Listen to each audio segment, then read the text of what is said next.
نستغفره ونؤمن به ونتوكل عليه ونعوذ بالله من شرور أنفسنا ومن سيئات أعمالنا من يهده الله فلا مضل له ومن يضلل فلا هادي له ونشهد أن لا إله إلا الله وحده لا شريك له ونشهد أن محمدا عبده ورسوله صلی اللہ تعالی علیہ وعلى آلہ واصحابہ وبارک وسلم تسلیما کثیرا کثیرا اما بعد فاعوذ باللہ من الشیطان الرجیم بسم اللہ الرحمن الرحیم فمن شہد منکم الشہر فلیصم۔ آج کہیں ضروری کام سے جانا ہے تو بیان ذرا مختصر ہوگا۔ مختصر کا مطلب تقریباً 45 منٹ کا بیان ہوگا۔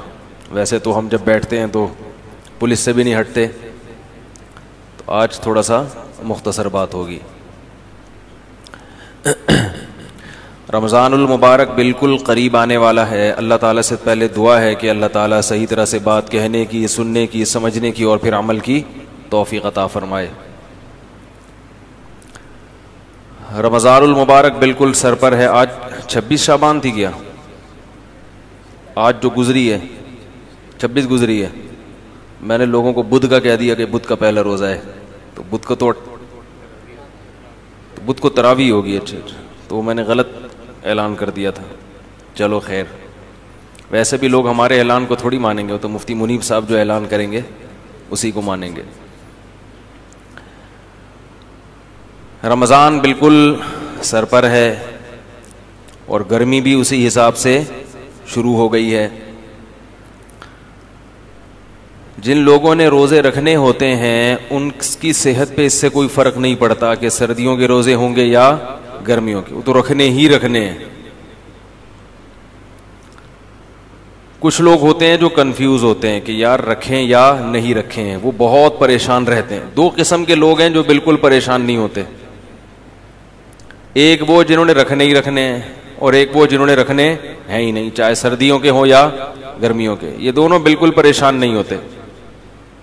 جو درمیان والا طبقہ ہے نا، جو سوچتا ہے کہ رکھوں کہ نہیں رکھوں، رکھنے کہ نہیں رکھنے، وہ کیا رہتا ہے؟ پریشان۔ حضرت حکیم اختر صاحب رحمہ اللہ تعالی ایک بات فرمایا کرتے تھے کہ پریشانی کو اگر دور کرنا چاہتے ہو تو شان کو پرے کر دو۔ پریشانی کا مطلب پریشان، شان کو کیا کر دو؟ شان کا مطلب ہماری بھی کوئی شان ہے، ہماری بھی کوئی سوچ ہے۔ کوئی سوچ نہیں ہے، اللہ جو کہے گا وہ ہم کریں گے۔ گرمی ہے، سردی ہے، خزاں ہے، بہار ہے، روزہ تو بہرحال روزہ ہے، وہ تو رکھنا ہے۔ تو اس سے انسان سکون میں رہتا ہے۔ ہمیشہ وہ شخص پریشانی والی زندگی گزارتا ہے جو کسی بھی معاملے میں کنفیوز ہوتا ہے۔ جو غیر مسلم ہے نا، غیر مسلم، اللہ نے ان کی بے سکونی کی قرآن مجید میں جو وجہ بیان کی ہے، وہ وجہ یہی ہے کہ وہ ساری زندگی کنفیوز رہتے ہیں۔ کنفیوز ہونے کی وجہ سے ان کا فیوز اڑ جاتا ہے۔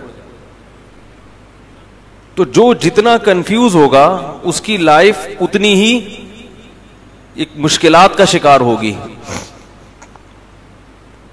قرآن میں اللہ نے مثال دی ہے غیر مسلم کی، کیونکہ ان کی حالت کیا ہوتی ہے؟ پہلا تو یہ کہ ان کو یہ پتہ نہیں ہے کہ آخرت ہے یا نہیں ہے، سمجھ رہے ہیں؟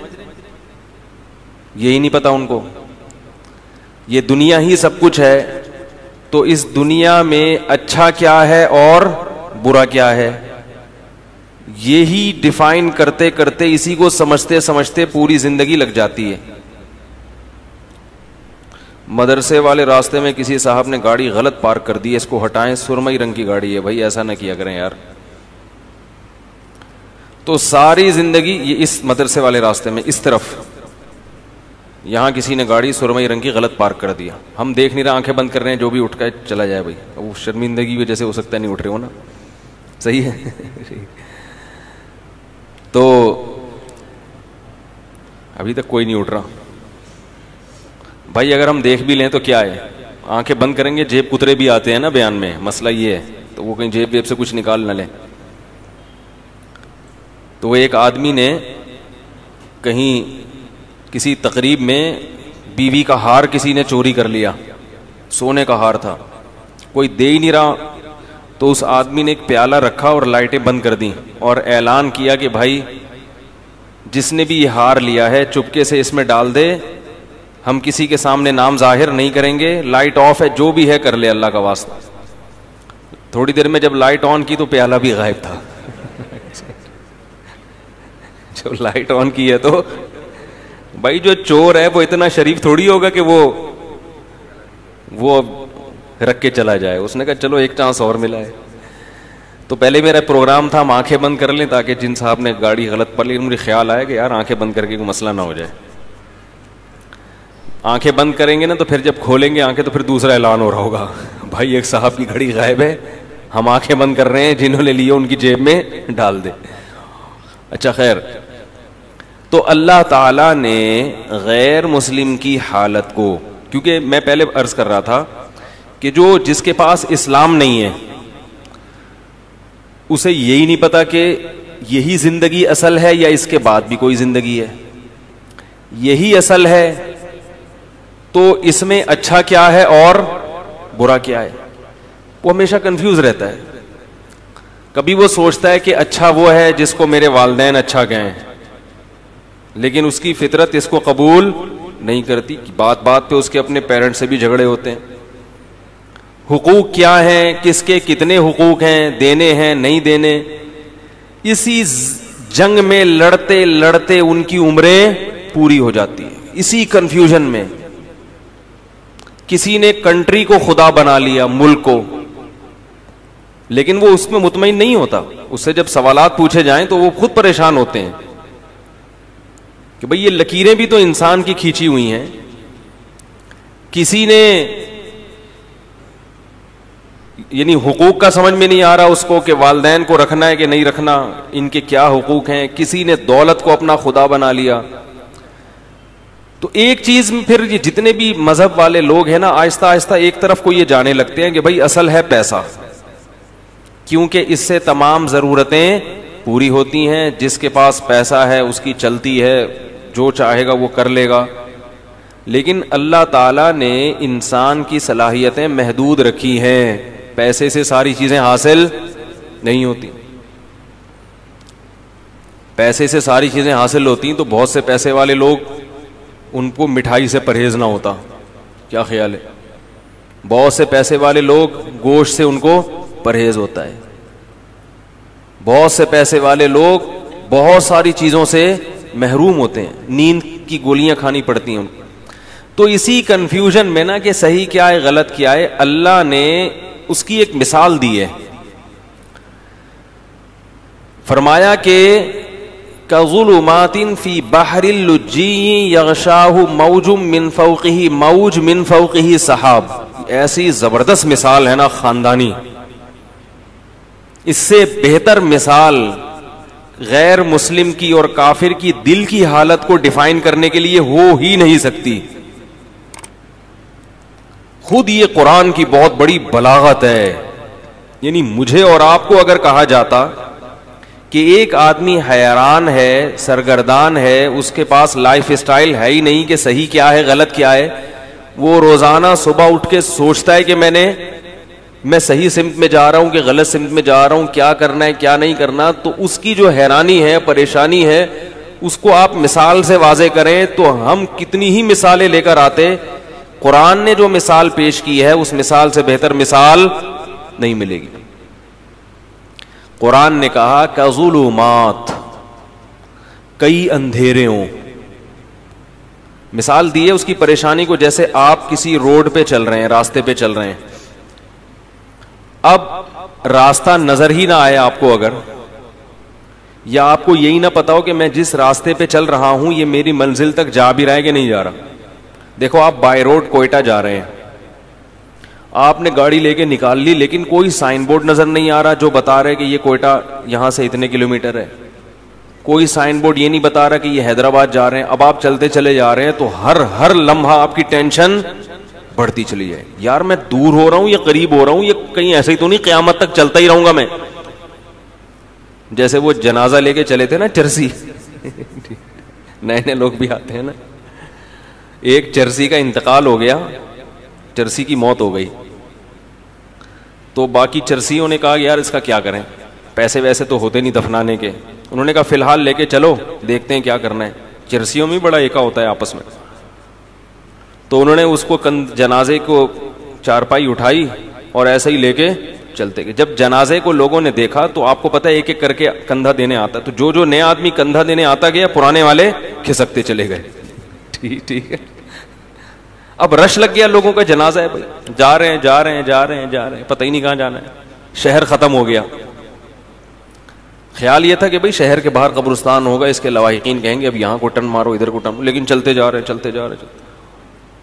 جس نے کٹنا تھا کٹ گئے, جو آخر میں 4 آدمی رہ گئے وہ تو نہیں جنازہ اتار سکتے, وہ جا رہے ہیں. کافی دیر بعد ان کو خیال آیا کہ یار اس کو اتارنا کہاں ہے بھائی, اس کو اتارنا کہاں, کس کا ہے یہ, کون ہے, کس کا ابا ہے, کس کا بیٹا ہے, کس کا بھائی ہے, کس کا چاچا ہے, کس کا ماموں ہے, پتہ ہی نہیں چل رہا. تو چلتے چلے جا رہے. تو آپ کو منزل ہی کی خبر نہ ہو کہ جانا کہاں ہے, تو آپ چلتے چلے جائیں گے اور ٹینشن آپ کی بڑھتی چلی جائے گی. جیسے اس جنازے کی چارپائی والوں کی ٹینشن بڑھ رہی تھی کہ یار کدھر ٹکائیں, اس پھینک کے بھی نہیں آ سکتے نا. تو اللہ نے مثال دی ہے کہ ظلمات فی بحر, فرمایا بہت سارے اندھیرے ہوں اور کوئی شخص سمندر کی تہ میں ہو. فی بحر لجی, سمندر بھی بہت زوردار لہروں والا گہرا سمندر جس کی گہرائی میں بہت زیادہ اندھیرا ہوتا ہے. وقت بھی رات کا ہو. یغشاہ موج من فوقہ موج, موج کے اوپر موج چڑھی ہوئی ہے, ایسی گہرائی والا سمندر. من فوقہ سحاب, اور کالی رات میں بادل بھی ہوں کالے جو ستارے اور چاند کی روشنی سے بھی رکاوٹ بن رہے ہوں. اور اندھیرے کا یہ عالم ہے اذا اخرج یدہ لم یکد یراہا, جب اپنا ہاتھ نکال کے وہ دیکھنا چاہتا ہے تو اس بات کا کوئی امکان ہی نہیں ہے کہ ہاتھ بھی دیکھ سکے. یعنی کہ ہاتھ دیکھ نہیں پا رہا, یہ ممکن ہی نہیں ہے, اس کا بھی تصور نہیں ہے. حضرت حکیم الامہ مولانا اشرف علی تھانوی رحمہ اللہ تعالی کی جو تفسیر ہے نا بیان القرآن, ایسی خاندانی تفسیر میں نے آج تک نہیں دیکھی. اس کی اردو بہت گاڑی ہے, اس لیے عام لوگوں کی سمجھ میں نہیں آتی. تو خاص طور پہ جو اہل علم حضرات ہیں, میں تو چھوٹا منہ بڑی بات ہوگی, لیکن میں ان سے بڑوں ہی کی نسبت سے ایک بات کہتا ہوں کہ اپنے مطالعہ میں بیان القرآن کو لازمی شامل کرو. حقیقی معنوں میں قرآن کی تفسیر ہے, دائیں بائیں نہیں ہوتا, موضوع من گھڑت ضعیف روایتیں نہیں ہوتی, ٹو دا پوائنٹ بات ہوتی ہے, اور قرآن کو حل کیا ہوتا ہے, ایران تران نہیں ہے اس میں. بعض تفسیروں میں ایسا ہوتا ہے کہ اللہ کا کلام کم ہے, آپ کا اپنا پروگرام اس میں زیادہ. پھر ہر شخص نے تفسیر کو بھی اپنے حساب سے ڈھالنے کی کوشش کی ہے, ہر آدمی نا آیتوں سے اپنے مطلب نکال کے اس کو. تو بیان القرآن ایک ایسی تفسیر ہے اردو میں, مگر گاڑی اردو ہے, ٹو دا پوائنٹ بات ہوتی ہے, ایسا خاندانی ترجمہ, ہوائی فائرنگ نہیں ہے اس میں. ترجمہ کیسا خاندانی کہ اگر انہوں نے کہیں ہی کا لفظ بڑھایا ہے تو حاشیہ چڑھایا ہے کہ میں نے اس ترجمے میں ہی کیوں بڑھایا ہے, یہ کس قاعدے سے, عربی کے کس قاعدے سے استدلال کیا ہے. بھی کا لفظ بڑھایا ہے تو حاشیے میں عربی میں لکھا ہے کہ یہ بھی میں نے کیوں بڑھایا ہے, اس میں بھی کا لفظ کیوں بڑھایا ہے. ایک ایک لفظ میں کہیں عظیم کا لفظ بڑھا دیا, کہیں تنوین سے کیا استدلال, یعنی اتنی عربی گرامر کی باریکیاں ہیں کہ وہ علماء ہی سمجھ سکتے ہیں کہ یہ کیسی تفسیر, عوام کو کی پلے پڑنے والی نہیں ہے. یہ بھی پہلے بتا دوں, اردو بہت گاڑی ہے اس کی. تو بیان القرآن میں یہ لکھا ہے, اس میں بلاغت کے نکات بھی ہوتے ہیں. انہوں نے لکھا ہے کہ ہاتھ کی مثال اللہ نے کیوں دی ہے. اذا خرج یدہ, اللہ نے کہا کہ اتنا اندھیرا ہے کہ ہاتھ نکال کے دیکھنا چاہے تو وہ بھی نظر نہیں آتا. فرمایا اس لیے کہ ہاتھ کو اپنے حساب سے قریب اور دور کر سکتے. بعض لوگوں کی دور کی نظر کمزور ہے, بعض کی قریب کی نظر کمزور ہے. ہاتھ کے علاوہ جو ہے نا, ہاتھ جب آپ ایسے کریں, ایسے کر لو, تھوڑا دور کر لو, یوں آنکھیں پھاڑ کے تھوڑا سا اور اپنے حساب سے مینج کر سکتے ہو آپ اس کو. اپنا ہاتھ بھی اگر سجائی نہیں دے رہا, کس قدر اندھیرا ہوگا. تو اللہ فرماتے ہیں اس شخص کی مثال ہے کس کی, جس کے پاس ہدایت کی روشنی نہیں ہے.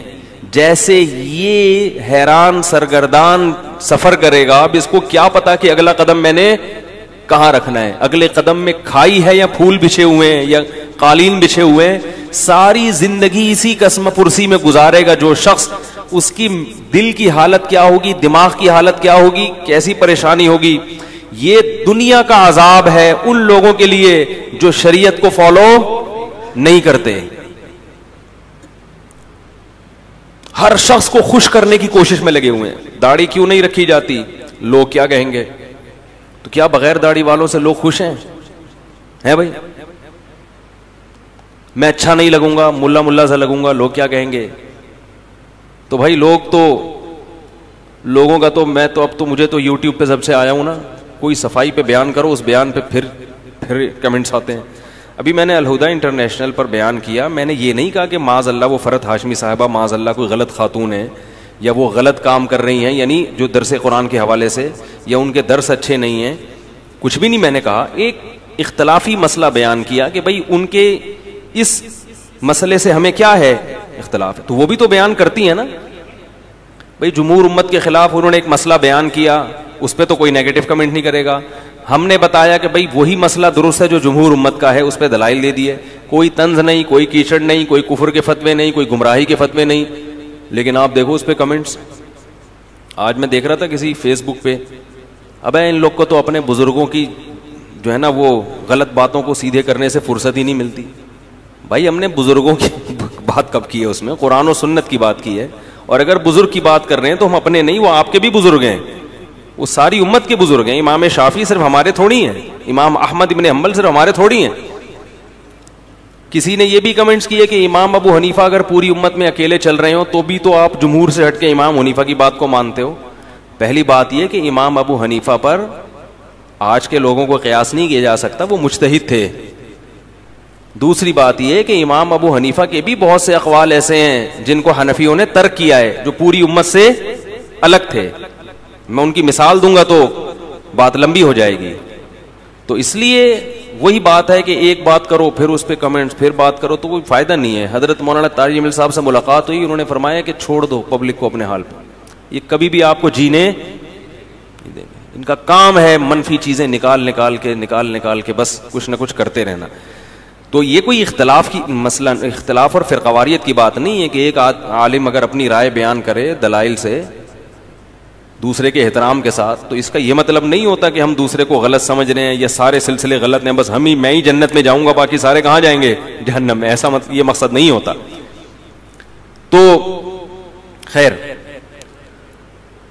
تو اللہ تعالی نے یعنی دنیا میں سزا کیا دی ہے. میں یہ عرض کر رہا تھا کہ ہم دنیا کو خوش کرنے کے لیے کام کرتے ہیں مگر دنیا خوش. ایک اور چھوٹی سی بات کر دوں, بات چل پڑی ہے. کسی نے ابھی یہ بھی کہا کہ یہ مفتی طارق صاحب جو ہیں کروڑوں روپے کما رہے ہیں یوٹیوب سے. یہ کیا کر رہے ہیں؟ ایک دھیلا بھی نہیں کما رہا, ایک سکہ رائج الوقت بھی نہیں کما رہا. نہیں آ رہی بات. میرا جو اپنا چینل ہے وہ بھی ابھی تک ہم نے رجسٹرڈ نہیں کیا, اور میرے بیانات سے لوگ کروڑوں روپے کما چکے ہیں جن پر میں نے کوئی پابندی نہیں لگائی اور ان سے ایک روپیہ بھی نہیں مانگا. یہ اتنا بڑا ظرف مولویوں ہی کا ہوتا ہے سمجھ رہے ہیں. حالانکہ میں اگر ان سے کہوں کہ آپ 80% مجھے دیں گے, 20% آپ رکھیں گے, تو ان کو ماننا پڑے گا یہ, اور وہ پھر بھی مجبور ہوں گے کیونکہ وہ میرے بیانات سے اتنے پیسے کما رہے ہیں. نہیں آ رہی میرا خیال ہے بات. پھر بھی نہیں میں کہتا ان سے, مجھے غیر اخلاقی حرکت لگتی. ٹھیک ہے یار, کمانے دو, بیان تو پھیلا رہے ہیں نا, تبلیغ تو ہو رہی ہے, لیکن اس کے کچھ نقصانات سامنے آئے ہیں. تو ان نقصانات کو کنٹرول کرنے کے لیے پھر ہم ابھی اس کو اپنے چینل کو رجسٹرڈ کروا رہے ہیں. تو اس پہ بھی چونکہ اس لیے کہہ رہا ہوں کہ جب رجسٹرڈ نہیں ہے تو کروڑوں روپے کے تانے سننے کو مل رہے ہیں. رجسٹرڈ ہوگا تو پھر کیا ہوگا. اور یوٹیوب کے ذریعے اگر کوئی عالم پیسے کماتا ہے تو بالکل حلال ہے, اس میں کوئی پابندی بولو بھائی نہیں ہے. اگر میں بھی کمانا شروع کر دوں تو مجھے بھی اس پہ پھر صفائی پیش کرنے کی ضرورت نہیں رہے گی. جائز ہے بالکل یہ, اس لیے کہ یہ لوگوں سے نہیں کمائے جا رہے ہیں.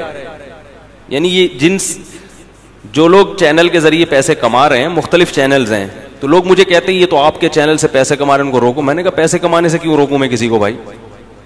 وہ پبلک سے پیسے کما رہے ہوتے ہیں نا کہ ہم مفتی صاحب کا بیان جب دیں گے آپ کو, جب 50 روپے کا ایک بیان, تو یہ غلط ہوتا ہے یار, نصیحت کی بات ہے. وہ گوگل سے کما رہے ہیں, کیونکہ گوگل بھی فری میں, گوگل خود کما رہا ہے. تو جو آدمی کما رہا ہو نا اس کو نچوڑنا چاہیے, بتا رہا ہوں. ٹھیک ٹھیک. گوگل خود بھی تو یہ کام فری میں نہیں کر رہا, وہ آپ کے جو ویورز بڑھتے ہیں اس کو ایڈورٹائز ملتے ہیں, وہ اس سے کما رہا ہے, تو اس کا فرض بنتا ہے کہ وہ آپ کو بھی دیں. تو گوگل سے تو کماؤ بھائی, کیا خیال ہے؟ تو لیکن لوگوں نے الزام ہے کہ کروڑوں روپے کما رہے ہیں, 1 روپیہ بھی نہیں کما رہا. تو لیکن کمانا غلط نہیں ہے, حلال کمائیے, جو چاہے مولانا صاحب کمائیں چاہے عام آدمی کمائے, کوئی حرج نہیں ہے. اور میں بے وقوف ہوں جو میں نہیں کما رہا, حقیقت بتا رہا ہوں. یہ کوئی مجھے کوئی یہ نہیں, کوئی فخر سے نہیں کہہ رہا کہ بھائی جب تمہیں گوگل پیسے دے رہا ہے, مفتی طارق مسعود صاحب کو دینے کے لیے تیار ہے, تو مفتی صاحب کیوں نہیں لے رہے؟ ٹھیک ہے, اچھا ہے اگر لے لیں, اپنے بچوں کو اور اچھا کھلا دیں تو کیا ہے. لیکن بات یہ کہ ہمارے پاس ٹائم ہی نہیں ہے, فرصت ہی نہیں ہے ان چیزوں کے سوچنے کی کہ بھائی یہ تو اب اتنی جو ہمارا شیڈول ہے وہ لائف کا اتنا ٹف ہے کہ یہ بھی نہیں پتا چلتا کہ ہمارے فائدے کی کیا کیا, دنیاوی فائدے کی کیا کیا چیزیں ہیں جن سے ہم فائدہ. میرے کچھ چھوٹے موٹے بزنس بھی ہیں, ان بزنس کا جو میں نے بیڑا غرق کیا ہوا ہے نا, مجھے کبھی کبھار میں اپنے آپ بولتا ہوں تم مجھے تو تنہائی میں ملو. دھمکی دے, میں بزنس نہیں بتاؤں گا کیونکہ میں یہاں اپنے کاروبار کی پبلسٹی کے لیے نہیں بیٹھا ہوا, لیکن ایسا بیڑا غرق کیا ہوا ہے اس بزنس کا میں نے, کسٹمروں کی ایسی کی تیسی کی ہوئی ہے کہ وہ کہتے ہیں یار یا تو مفتی صاحب یہ کاروبار چھوڑ دو ورنہ ہمیں ذلیل نہ کیا کرو. سمجھ رہے ہیں نا, جو بندوں کے میں نے ذمہ لگایا ہوا وہ بس چھوڑیں, وہ بات سے بات نکل جائے گی. اس لیے کہ ہمارے پاس فرصت, ہمارے حضرت نے نصیحت کی تھی کہ دین کے کام میں جت جانا, اللہ تعالیٰ رزق کی ضرورتیں خود بخود پوری کریں گے. کوئی ایسا کمائی کا ذریعہ ہو نا جس سے آپ کے دینی ایکٹیویٹیز میں کوئی فرق نہ پڑے, وہ تو ٹھیک ہے. کہیں بھی مجھے ٹائم دینا پڑتا ہے نا کسی کاروبار کے لیے, بزنس کے لیے, ٹائم کے علاوہ میرے پاس سب کچھ ہے, ٹائم نہیں دوں گا میں. ٹائم میں اپنے کاموں میں خرچ کروں گا, جو اللہ ٹوٹا پھوٹا ہم سے دین کا کام لے رہا ہے اس میں خرچ کریں گے, کیونکہ وہ اگر ہم اس میں لگ گئے نا تو پھر تو ہمیں ضرورت کیا تھی بھائی مولوی بننے کی. خیر, تو طنز, اعتراض, پتہ نہیں نیگیٹو باتیں, کوئی یا رسول اللہ پہ کلپ, کوئی فلانے پہ کلپ, صفائیاں پیش کر کر کے تھک گئے بھائی. ہم ان کو کافر نہیں کہتے, اللہ کے بندو, ان کے پیچھے نماز, اس کے پیچھے زکوٰۃ, اس کے پیچھے روزہ, یہی چل رہا ہے. تو وہی حضرت کی بات یاد آتی ہے, بھائی کام میں لگے رہو. اچھا یہ بھی ہے کہ وہ ابھی میں گیا تو فیصل آباد میں بڑی اسٹائلش ویڈیوز آئی ہیں میری, مفتی صاحب کی یہ اسٹائل ہاتھ کا, یہ جا رہا ہوں وہ نا تقریر کرنا, پھر یہ اسٹائل, میں خود دیکھ کے حیران ہو گیا. میں نے کہا کوئی فلم ہے یا کہ مفتی صاحب کا بیان. اس پہ بھی بعض لوگوں نے, بعض کو واقعی بدگمانی بھی ہوتی ہے کہ یار یہ کیا فلمی ہیرو کی طرح انہوں نے شروع کر دیا ہے. بھائی یہ میں نہیں کیا, جو لوگ انوائٹ کر رہے ہیں وہ پہلے سے کیمرے, اور مجھے واقعتاً طبی طور پر اس سے خلجان ہوتا ہے, لیکن میزبان کو کیسے منع کرے آدمی, خاص طور پہ جب علماء بھی ہوں. اور پھر بہت سے لوگ ویڈیو اپنی پبلسٹی کے لیے بناتے ہیں, سمجھ رہے ہیں. اب مفتی صاحب کو کہیں گھوڑے پہ بیٹھے ہوئے دیکھ لیا, ابھی میں جھنگ گیا تھا 2 گھنٹے گھوڑ سواری کی الحمدللہ, 10 کلومیٹر گھوڑے پہ چلا ہوں میں. بہت سختی سے منع کیا, کسی نے ویڈیو اپلوڈ فل سپیڈ میں بھگایا ہے, وہ جو ایبٹ آباد والا ہے نا سلو موشن, وہ نہیں, خاندانی بھگایا گھوڑا, ایسی سپیڈ میں گھوڑ سواری, بہت شوق ہے مجھے. ویڈیو اپلوڈ کرنے سے منع کیا سختی سے, کسی نے نہیں کرنی, کیونکہ کوئی فلم کے ہیرو تھوڑی ہیں ہم کو مفتی صاحب یہ اسٹائل میں آ رہے ہیں, اب گھوڑے پہ یوں کر کے بیٹھے ہوئے ہیں. لیکن پھر بھی لوگ اپنے چینل کی پبلسٹی کے لیے کیا کرتے ہیں, بولو بھائی اپلوڈ کر دیں. البتہ بعض مرتبہ میں خود اپلوڈ ہونے دیتا ہوں تاکہ لوگوں کے, بعض ویڈیوز ایسی ہیں تاکہ لوگوں کے ذہنوں میں جو مولویوں کا غلط تصور بیٹھ گیا ہے نا, یا دینداروں کا, وہ تصور نکلے. سمجھ رہے ہیں, وہ سمجھتے ہیں کہ بس یہ دلہن کی طرح مسجد میں آئے, ایسے 4 آدمی ان کو پکڑ کے لے کے جائیں, اور خراما یہ نہ چل سکتے ہیں, نہ دوڑ سکتے ہیں, نہ گھڑ سواری. اس سے نوجوان لوگوں کو تبلیغ بھی مقصد ہوتی ہے کہ ایسی پازیٹیو ایکٹیویٹیز میں اپنے اوقات کو, بولو بھائی, صرف کرو. گھڑ سواری کرو, سوئمنگ کرو. دیکھو مفتی صاحب مولوی ہو کے گھوڑے پہ دوڑ رہے ہیں, کمبخت. مائیں بچوں کو تانے دیں, وہ دیکھو مولوی ہیں, وہ مولوی ہو کے گھوڑ سواری پہ, ان کے بچے دیکھو کتنے ہیں ماشاءاللہ, وہ اتنے بچوں کے باپ ہو کے گھوڑے پہ دوڑ رہے. تو کمبخت 18-19 سال کا, تجھے صوفے سے اٹھ نہیں سکتا تو اپنے سہارے پہ. پولیس بلوانی پڑتی ہے تجھے دھکے لگانے کے لیے. تو تھوڑی غیرت دلائیں مائیں اپنے بچوں کو, باپ اپنے بیٹوں کو. تو یہ بھی ہمارے دین کا حصہ ہے. تو اس لیے جو یہی ہے کہ وہ چلتا رہے گا یہ سارا سیٹ اپ. تو خیر, تو اللہ تعالیٰ نے کیا مثال دی, ہمیں یس کر رہا تھا کہ ہم بھی کیا کرتے ہیں. کافر تو مکمل کنفیوز ہوتا ہے, مسلمان آدھا تیتر آدھا بٹیر. وہ کلمہ تو پڑھ لیتا ہے, جنت جہنم پہ یقین بھی کر لیتا ہے, لیکن آدھی شریعت کو فالو کرتا ہے. وہ اتوار کو بیان سننے آ جائے گا, جمعے کا بیان سن لے گا, لیکن بہت ساری چیزوں میں کیا کرے گا, یار نہیں یار یہ بیوی ناراض ہو جائے گی, یار یہ تو ابا, یہ تو دوست بولیں گے یار تم تو پروفیشنل مولوی لگ رہے ہو بالکل ہی, یار تم تو بالکل ہی یار یعنی عجیب سے ہو گئے ہو. اس طرح کی باتیں لوگ کرتے ہیں. تو ایسے لوگ یہ سمجھتے ہیں کہ ہم لوگوں کو خوش کر کے سکون کی زندگی گزاریں گے, حالانکہ وہ سکون کی زندگی نہیں گزار سکتے. کیوں؟ قرآن نے اس کو بڑا اچھی مثال سے سمجھایا ہے. فرمایا ضرب اللہ مثلا رجلا فیہ شرکاء متشاکسون ومثلا ورجلا سلما لرجل. فرمایا بتاؤ ایک آدمی ایسا ہے جس کے کئی آقا ہوں, کئی محبوب ہوں, اور وہ کئی محبوب بھی ایسے ہیں جن کے مزاجوں میں آپس میں بڑا اختلاف ہو. کئی محبوب ایسے ہیں جن کے مزاجوں میں آپس میں, مثال دیتا ہوں, کسی کی 4 بیویاں اور چاروں اپوزٹ دماغ کی ہیں, تو وہ ڈپریشن کا مریض بنے گا کہ نہیں بنے گا؟ چاروں کو خوش رکھنا اس کے لیے ممکن ہوگا ہی نہیں. چاروں کا مزاج بالکل الگ, چاروں پھڈے باز. وہ کہتی ہے میری دعوت قبول کرو, میرے ہاں ناشتہ کرو. وہ کہہ رہی ناشتہ آپ نے میرے ہاں ہی کرنا ہے. تیسری کہہ رہی ناشتہ تو آپ کا باپ بھی میرے ہاں کرے گا. چوتھی کہہ رہی ہے ناشتہ روزانہ کس کے گھر ہوگا؟ میرے گھر. ایک کے ابا ایس ایچ او ہیں, ایک کے ڈی ایس پی, ایک کے آرمی میں کرنل ہیں, اور ایک کے ابا علاقے کے ناظم ہیں بھائی, اور ہول سیل کے حساب سے سالے بھی ہیں. اب چاروں کا مطالبہ کیا ہے, ناشتہ کس کے یہاں ہوگا؟ آپ کہو گے بھائی ناشتہ تمہارے ہاں, لنچ تمہارے ہاں, ڈنر تمہارے ہاں. کوشش کرو گے نا؟ نہیں. متشاکسون, جھگڑالو, نہ ضدی. بول دیا ناشتہ آپ نے کہاں کرنا ہے, ادھر کرنا ہے. پھٹے گا کہ نہیں پھٹے گا؟ یہ ٹینشن سے بولے گا بھائی 4 پراٹھے تھوڑی کھا سکتا ہوں میں, چلو ادھر بھی ناشتہ کر لیا, ادھر بھی کر لیا, ادھر بھی. پھر لنچ میں یہی پھڈے بازی. تو چاروں کو خوش رکھ سکتا ہے؟ بولو بھائی, نہیں رکھ سکتا. ایک کہہ رہی مجھے اپنے ساتھ سفر پہ لے کے جاؤ, دوسری کہہ رہی اس دفعہ سفر پہ میں نے جانا ہے, تیسری کہہ رہی اس دفعہ تو ان دونوں نہیں جانا, میں نہیں جانا ہے. وہ قرآن اندازی کرے گا نہیں, قرے کو ہم نہیں مانتے, چلو بیگم تمہیں اس دفعہ تمہیں لے جاتا ہوں, اگلے چکر میں تمہیں نہیں, اسی دفعہ میں نے بھی. متشاکسون کا مفہوم سمجھا رہا ہوں آپ. پھڈے باز, ہر ایک کی خواہش ہے کہ ابھی میری جو چاہت ہے اس کو پورا کرو. بھائی آپ پورے ہو جاؤ گے, اس میں نہیں ہو سکتا. 4 دوست ہیں, کوئی بھی 4 محبوب ہیں, یا 3 ہیں, یا 2 ہیں, یا کئی سارے ہیں. اللہ فرماتے ہیں یہ شخص کبھی بھی سکون کی زندگی, بولو بھائی. آپ کہیں گے پھر میں 4 کی ترغیب کیوں دیتا ہوں جب سکون اللہ خود کہہ رہے ہیں. بھائی وہ اس لیے کہ ایسا ہوتا نہیں ہے کہ چاروں, ایک کا ناشتہ کر لو, ایک کے لنچ کر لو, ایک کے ڈنر کر لو, اگلے دن پھر ناشتہ یہاں کر لو. تو باریاں شریعت نے اسی پڈے سے بچنے کے لیے, پھر بھی نہیں ہے تو پھر جاؤ ڈاکٹر کو دکھاؤ. ایسا بھی ہوتا ہے بعض دفعہ. ہم کب کہتے ہیں کہ لڈو کھانے کی نیت سے کرو؟ ہم تو کہتے ہیں بھائی جہاد ہے, پٹو گے. ٹھیک ہے, یہ تو ہم پہلے کہتے ہیں. ثواب ملے گا مگر پٹنے کا الگ ملے گا اور شادی کا الگ سے ملے گا. تو ضرورت ہے معاشرے کی. تو اللہ تعالیٰ فرماتے ہیں کہ ایک آدمی ہے ایسے ہیں جس کے محبوب ہیں, جس کے کئی خدا ہیں. ایک خدا کو خوش کرتے ہو, دوسرا خدا ناراض ہو جاتا ہے.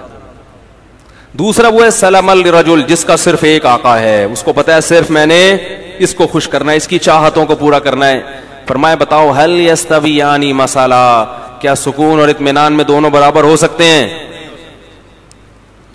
آج مسئلہ یہ ہے کہ ہم نے ایک اللہ کو محبوب حقیقی بنایا ہی نہیں ہے. جمعے کی نماز پڑھ لیتے ہیں اللہ کو خوش کرنے کے لیے, ایک آدھ روزہ بھی رکھ لیتے ہیں اللہ کو خوش کرنے کے لیے, عید پہ نہا بھی لیتے ہیں اللہ کو خوش کرنے کے لیے, لیکن بہت سارے کام ہیں جن سے اللہ ناراض ہو رہا ہے مگر بیوی بچے خوش ہو رہے ہیں, وہ بھی چلے گا ساتھ میں, جہیز بھی لے رہے ہیں, نفس خوش ہو رہا ہے اس سے, سود بھی کھا رہے ہیں, بینک کی جاب بھی کر رہے ہیں. رمضان میں جس دن دیکھا کہ یار ذرا آج بڑا مشکل لگے گا, آفس میں دل نہیں لگے گا اگر میں نے کچھ کھایا پیا نہیں, تو روزہ گول. ایک صاحب کا میرے پاس فون آیا کہ حضرت میں وہ 11 بجے آفس آیا ہوں, میں نے سوچا تھا کہ اگر گرمی سخت ہوئی تو چھوڑ دوں گا, گرمی کم ہوئی تو رکھ لوں گا, تو 11 بجے میں نیت کر سکتا ہوں, آج موسم اچھا ہے. میں نے کہا یار تم عجیب آدمی ہو, رکھنا ہے بھائی یہ تو رکھنا ہی رکھنا ہے. تو کبھی کسی کو معبود کبھی کسی کو معبود, تو اس سے لوگ کیا ہوتا, اور یہ سب کیا ہیں, ایک دوسرے کے مخالف بھی ہیں. ساری مخلوق کو, سارے انسانوں کو آپ کبھی بھی خوش, سارے رشتہ داروں کو خوش نہیں کر سکتے. اماں کو خوش کرو تو بیوی ناراض, بیوی کو خوش کرو تو اماں ناراض, بہنوں کو خوش کرو تو بیگم ناراض. عجیب سا حساب چل رہا ہے, تو کہیں بھی نہیں ہو سکتا. اس لیے ایک قانون بنا دو, بھائی ہمارا رب کون ہے, اللہ ہے, سب سے پہلے وہ ہے, باقی سب اس کے بعد. ناراض ہوتے ہو تو ہوتے رہو, تم نے بھی مر کے مٹی ہو جانا ہے, ہم نے بھی مر کے مٹی. عزت کرو گے تو اچھی بات ہے, نہیں کرتے تم نے بھی مٹی. جنہوں نے عزت کی ہے فرعون کی ہے بھائی, وہ فرعون بھی گیا اور وہ عزت کرنے والے بھی گئے.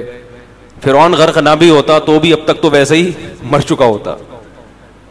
تو وہ رنگ رلیوں پہ زمانے کی نہ جانا اے دل, یہ خزاں ہے جو بانداز بہار آئی ہے. جتنی مردی عزت ہو شہرت ہو, مٹی میں دفن کرنے کے بعد نا 2-4 دن کے بعد کوئی بھی یاد نہیں کرتا. ایسی دنیا کی حقیقت ہے.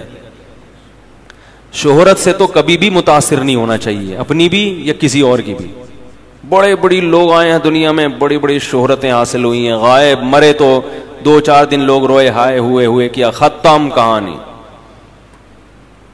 تو اس لیے سب سے زیادہ مزے کی زندگی میں وہ ہے جس نے ایک اللہ کو اپنا رب بنا لی.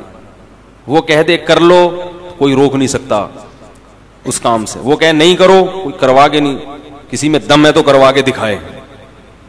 میں جب وزیر آباد گیا, پرانی بات ہے, یہ واقعات سنانے کا مقصد کوئی اپنی قصے کہانیاں نہیں, جو بات قرآن کی بتانا چاہ رہا ہوں وہ دل میں بیٹھ جائے.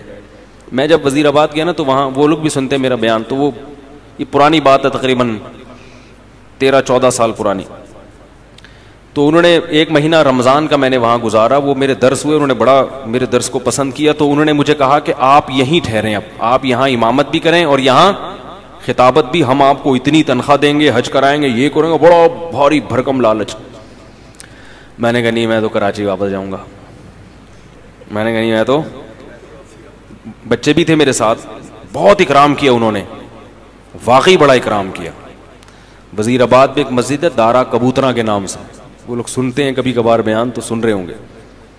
یعنی 1 مہینہ میں نے اپنے گھر سے کھانا, کہتے ہیں 1 مہینہ نہیں کھائے, کوشش کے باوجود کہ بھئی آج ہم زبردستی مقابلے بازی. صبح سحری میں کھڑے ہوتے تھے, یہ دودھ لے کے دہی لے کے, بھائی خود بنانے دو یار گھر میں, عادت خراب ہو جائے گی. نہیں, پھر وہ افطاری میں پھر کھانا, وہ بھائی مزے ہی موجہ ہی موجہ. پنجاب والے ماشاءاللہ کھلانے پلانے میں, کراچی والے بھی کھلاتے ہیں, کہ پنجاب والے کھاتے بھی ہیں نا, تو جو اب وہ اپنے حساب سے بھی کھلاتے ہیں. کراچی والا دھونے والے وہ خود بھی پیٹ بھر جائے گا اس کا, آپ کو بھی وہ سمجھے گا پیٹ بھر گیا, سامنے والے صحتیں نہیں ہیں یہاں پہ. تو اب کیا ہوا ہے کہ وہ روزانہ صبح مجلس ہوتی, میرا درس کے بعد وہ بیٹھتے, بھائی آپ یہاں ٹھہرے, میں کہتا نہیں مجھے جانا ہے وغیرہ وغیرہ. 15 دن انہوں نے زور لگایا, انہوں نے دیکھا ٹکنے کا نام ہی نہیں لے رہا. انہوں نے کہا آپ کو پرابلم کیا ہے؟ میں نے کہا بھائی میں, جو میرے استاذ ہیں, جو میرے شیخ و مرشد ہیں, میں ان کا آدمی ہوں. میں کیا ہوں؟ میں ان کا آدمی ہوں. جب میں مدرسے میں آیا تھا تو میں نے اپنے آپ کو ان کے حوالے کر دیا تھا, کہ اب اپنی لگام ہم نے ان کے ہاتھ میں پکڑا دی, کیونکہ ان پر اعتماد تھا. ایسے ہی کسی کے ہاتھ میں نہیں لگام پکڑائی جاتی, پہلے ان کو پرکھا اچھی طرح, بھائی ان میں دنیا کی محبت نہیں ہے اور علم بھی ان کا کامل ہے. تو اب ہم بچے ہیں, ہم بجائے اس کے کہ اپنی زندگی کو خود متعین کریں, کسی بڑے کے حوالے کر دو. انہوں نے ہمیں پڑھایا, انہوں نے ہمیں لکھایا, یہ سارا علم جو ہم یہاں آ کے آپ کی خیال کے مطابق موتی بکھیر رہے ہیں, سب ان کی محنت ہے. اب ہمیں پیسوں کی آفر آ رہی ہے تو ہم ان کو ٹاٹا کر کے چلے جائیں, ایسا نہیں ہوگا. تو میں نے کہا کہ ان کو لیٹر لکھیں, وہ اگر مجھے کہیں گے نا کہ یہیں ٹھہرو تو آپ مجھے یہاں سے بھگا کے دکھاؤ پھر, ٹھیک ہے. اگر وہ مجھے کہتے ہیں کہ یہ مسجد سے جانا نہیں, تو میں نے کہا پھر آپ مجھے یہاں سے بھگا کے دکھاؤ. اور اگر وہ کہتے ہیں کہ یہاں نہیں رہنا, میں نے کہا آپ زنجیریں باندھ لو, مجھے جیسے موقع ملے گا میں وہ کاٹ کے بھاگ جاؤں گا. بے لگام اونٹ جو ہوتا ہے نا, شتر بے مہار, کبھی ادھر بھاگ رہا ہے کبھی ادھر بھاگ رہا ہے, وہ کسی کام کا نہیں ہوتا. مرکز سے انسان کو ہمیشہ جڑے. پہلے مرکز متعین کرنے میں ٹائم لگا ہے, ایسا نہیں کہ کسی پہ بھی اعتماد کر کے اپنی زندگی کی لگام اس کے ہاتھ میں دے دی, ایسا نہیں ہے. پرکھنا پڑتا ہے, جانچنا پڑتا ہے. میں نے کہا ہمیں اپنے بڑوں پر الحمدللہ بھرپور اعتماد ہے. 8-10 سال ان کی صحبت میں ہم نے گزارے ہیں. میرا یہ خیال ہے کہ مجھے ان سے زیادہ بہترین لوگ اس دنیا میں مل ہی نہیں سکتے تھے. اللہ نے پتہ نہیں والدین کی کون سی نیکی قبول کی, ایسے لوگوں کے پاس ہمیں پہنچا دیا. تو اس کی برکتیں ہیں, اللہ تعالیٰ ٹوٹا پھوٹا کام لے رہا ہے. تو اس سے دیکھو یہ فائدہ کیا ہوا مجھے کہ خیالات منتشر نہیں ہو رہے, سکون آ گیا طبیعت میں. بھائی وہ کہیں گے تو کر لیں گے, نہیں کہیں گے تو نہیں کریں گے. ورنہ انسان سوچتا, میں نے ایسے لوگوں کو بھی دیکھا, علماء کو بھی, جو پریشان کہ کیا کریں اب, ان کی زندگی بھی کس میں گزر رہی ہے, پریشان. پھر پیسے کی محبت آ جاتی ہے, یار دین کے تو یہ والے اس میں پیسہ زیادہ ہے تو ادھر چلو. جب پیسے کی طرف آئے تو پھر پیسہ اصل مقصد بن گیا, تباہ ہو گئے. تو ہمیشہ انسان کی سکون کس میں ہے کہ وہ اس کو یہ پتا ہو کہ میں نے کس ٹریک پر زندگی گزارنی ہے. اس میں سکون ہے انسان کی طبیعت میں, آرام سے سکون سے. اکابر پرستی الگ چیز ہے. اکابر پرستی کا مطلب یہ کہ آپ کے بزرگ کچھ بھی الٹا سیدھا کریں آپ نے ان کو صحیح کرنا ہے, ایسا نہیں ہے. الحمدللہ یہ نہیں ہے. ہمارے بڑوں سے بھی بعض, ہماری کوئی حیثیت نہیں, لیکن بعض چیزوں میں ہم بول دیتے ہیں کہ بھئی یہ والی رائے ہماری نظر میں, میرے شیخ تو 4 شادیوں کے قائل نہیں ہیں, میں نے اس میں اپنے شیخ کی مخالفت کی ہے. ٹھیک ہے, وہ نہیں قائل ہے اس کے. وہ کہتے ہیں زمانے میں, میں نے کہا نہیں ہونی چاہیے, میری دلائل ہے, اس پہ کتاب ہے. میں کہتا ہوں بھائی مجھے ان دلائل کا کوئی جواب دے. شیخ کے بارے میں یہ تصور کہ بھائی وہ دوسرے کاموں میں مشغول ہیں, دین کے کاموں میں, ان کو اس ٹاپک پر سوچنے کا موقع اگر وہ سوچتے تو وہ بھی یہی کہتے ہیں جو میں کہہ رہا ہوں. نہیں موقع ملا تو چھوڑو ان کو اپنے حال پہ, آپ اپنا چلو. لیکن ان کا بھی ظرف اتنا بڑا ہے کہ ان کو بھی پتا ہے کہ اس کی ایک اس بارے میں رائے ہے, اور جو چیز حلال ہے اس میں وہ پابندی. تو یہ بھی تو سلیکشن ہے نا ہماری, کہ ایسے لوگوں کو ہم نے سلیکٹ کیا ہے. ان کو بھی پتا ہے کہ حدود سے, مرید کو اپنے حدود اللہ سے باہر. بعض شیخ کیا کرتے ہیں, مرید نے شادی کی خانقاہ سے کک آؤٹ, یا مرید نے کوئی ٹوپی ٹرینڈ نہیں کروائی تو خانقاہ سے کک آؤٹ. تو بھائی یہ ٹرینڈ وینڈ یہ شریعت تھوڑی ہے, یہ تو حدود اللہ پر قائم. خیر, تو سکون کس میں ہے؟ سکون ایک کو بڑا بنانے میں, اور وہ اصل کون ہے؟ اللہ. اس کو بڑا بنا لو, زندگی خدا کی قسم بڑی مزے کی گزرے گی. حضرت معاویہ رضی اللہ تعالی عنہ نے حضرت عائشہ رضی اللہ تعالی عنہا کو خط لکھا کہ اے, یعنی اپنی ماں کہہ کے خطاب کیا کہ آپ مجھے کوئی نصیحت کریں. حضرت عائشہ تو حضرت معاویہ سے عمر میں بہت چھوٹی تھیں, مگر جانتے تھے کہ پیغمبر کی زوجہ ہیں اور ہماری ماں ہیں, تو ان سے نصیحت لے رہے ہیں. فرمایا نصیحت مختصر ہو, جامع ہو, مختصر ہو. حضرت عائشہ نے نصیحت کی کہ جو لوگوں کو خوش کرنے کے لیے اللہ کو ناراض کرتا ہے, اللہ اس کو لوگوں کے حوالے کر دیتے ہیں, اور پھر لوگ بھی اس سے خوش نہیں ہوتے. اور لوگوں کی ناراضی کی پرواہ کیے بغیر اللہ کی رضا میں لگا رہے تو لوگ بھی کیا ہو جاتے ہیں, بالآخر خوش ہو جاتے ہیں. اس طرح کا مفہوم ہے, پورے الفاظ نہیں ہے یہ. تو ایک کو اگر اللہ خدا بنا لیا جائے نا, بس وہی ہے, تو سب سے پہلا فائدہ کیا ہوتا ہے زندگی میں؟ سکون. آپ کو منزل کا پتہ چل جاتا ہے.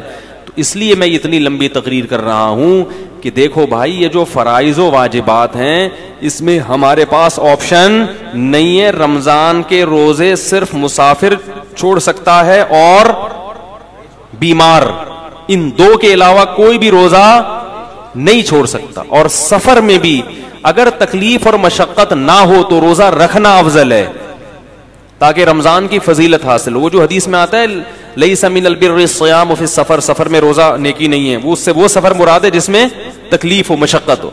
آج کل جہازوں کے سفر ہیں, ٹرینوں کے سفر ہیں, بسوں کے سفر ہیں, بہت آرام سے روزہ رکھ سکتے ہیں, نہیں چھوڑنا چاہیے, اس میں فضیلت سے محروم ہو جائیں گے رمضان کی.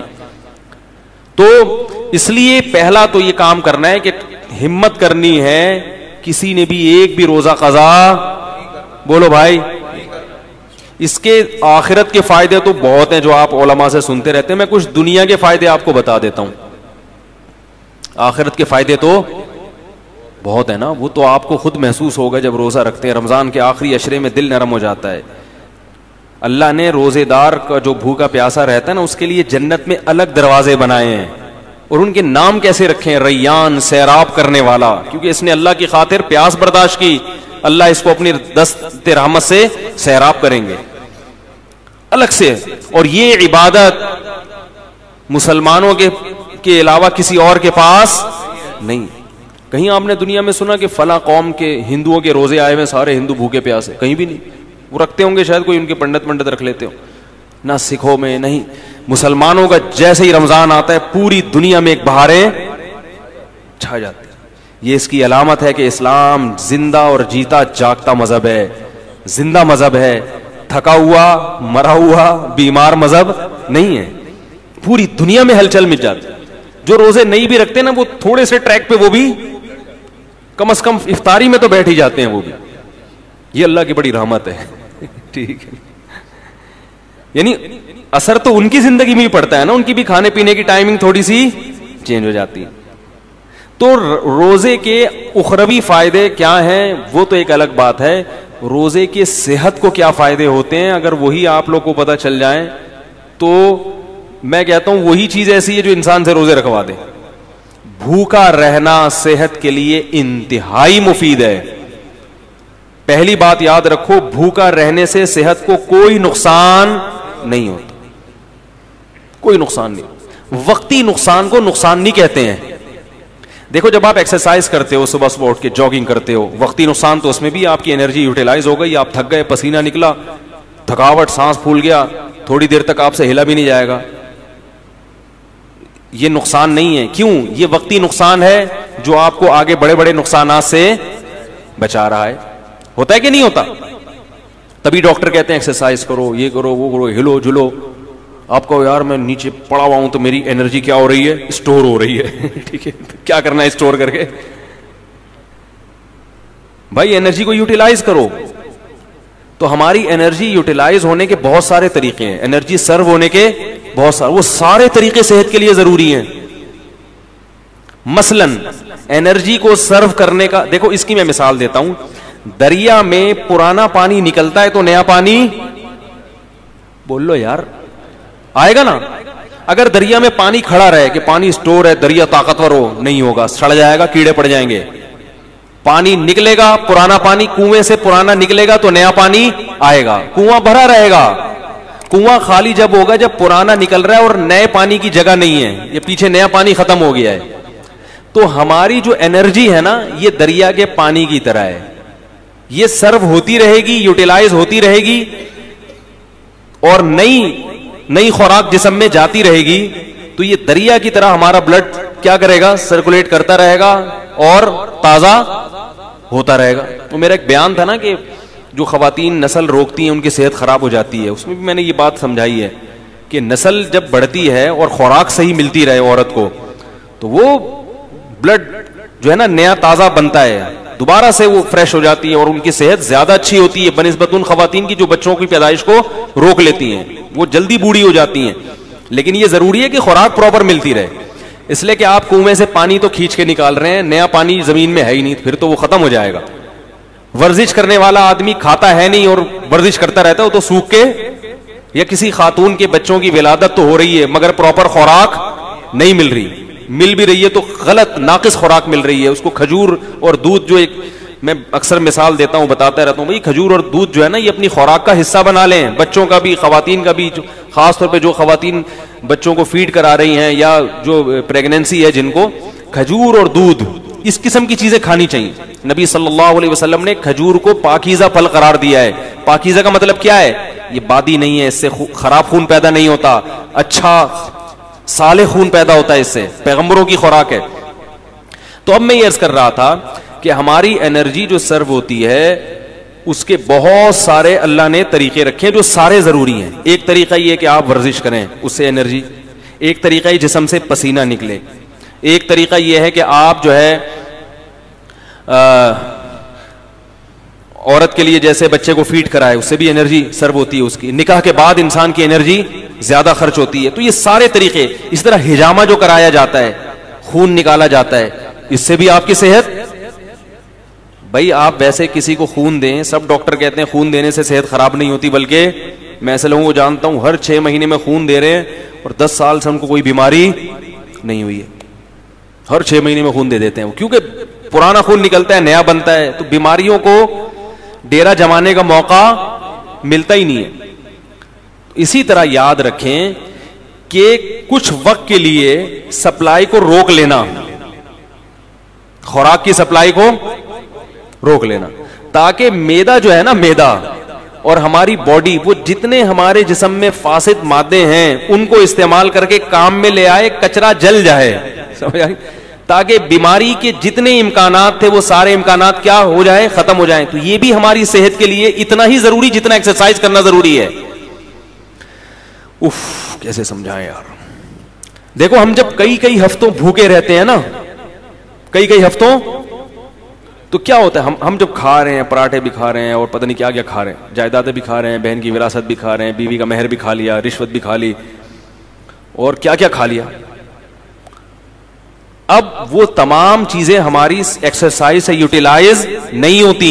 یہ غلط فہمی ہے. ایکسرسائز ہر چیز کا آخری حل نہیں ہے, پھر بھی وہ کہیں نہ کہیں کونے کھانچوں میں رہ جاتے ہیں. اب میں دیکھو میڈیکل سائنس کی زبان نہیں استعمال کروں گا کیونکہ میں ڈاکٹر نہیں ہوں. بعض لوگ کہتے ہیں ڈاکٹروں کی جگہ آ کے نا بڑے فنٹر گیری کر رہے ہیں, ان کو کیا پتا.